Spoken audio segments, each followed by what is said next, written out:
বিশ্বশান্তিৰ কামনাৰে মৰিগাঁও শিমলুগুৰি বৰনামঘৰত আয়োজন কৰা হয় অখণ্ড ভাগৱত পাঠ।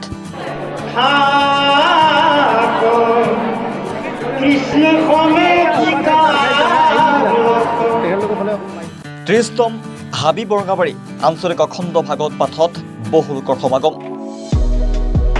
যোৱা সোমবাৰৰ পৰা বিশ্বশান্তিৰ কামনাৰে মৰিগাঁও শিমলুগুৰি নামঘৰত আয়োজন কৰা হৈছে ৩০তম হাবি বৰঙাবাৰী আঞ্চলিক অখণ্ড ভাগৱত পাঠ। আজি পঞ্চম দিনা আৰু পঞ্চম দিনাও দ্বিতীয় বৈকুণ্ঠলৈ পৰিণত হৈছে মৰিগাঁও জিলাৰ বৃহত্তৰ হাবি বৰঙাবাৰী আঞ্চলিক শিমলুগুৰি নামঘৰৰ প্ৰাংগণ। লোকে লোকাৰণ্য হৈ পৰিছে শিমলুগুৰি কল্পতৰুৰ ক্ষেত্ৰ।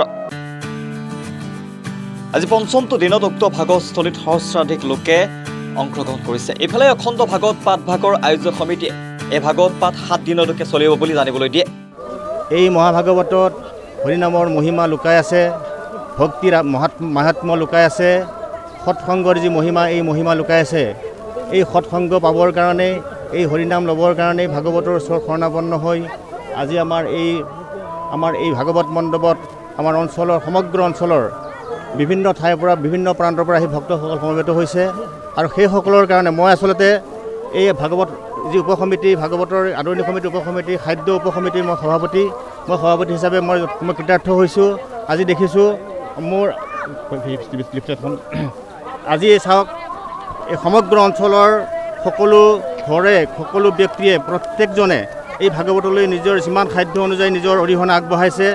আৰু চাওক যে প্ৰতিদিনাখন আমাৰ 7 দিনা যি কাৰ্যসূচী হয়, প্ৰত্যেক দিনৰ কাৰ্যসূচী দুসাঁজকৈ অন্ন সিদ্ধান্ন দিয়া হয়।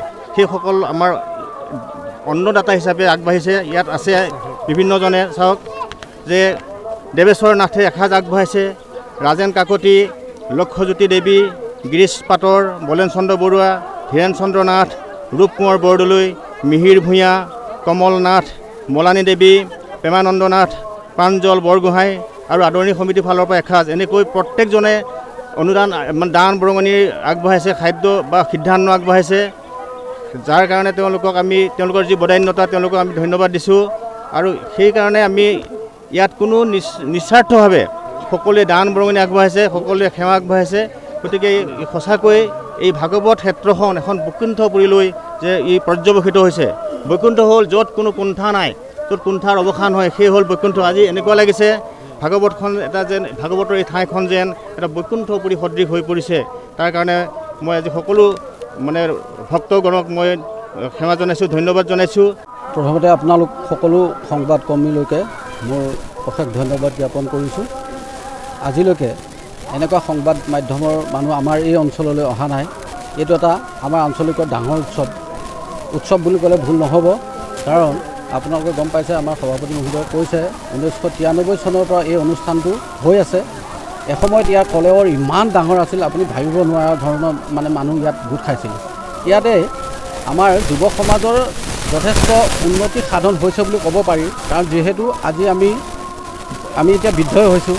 আজি আপুনি পাঠক্ষেত্ৰলৈ যদি যায়, এই পাঠক্ষেত্ৰত কেইজনমান সুন্দৰ সুন্দৰ যুৱকক তাত লগ পাব।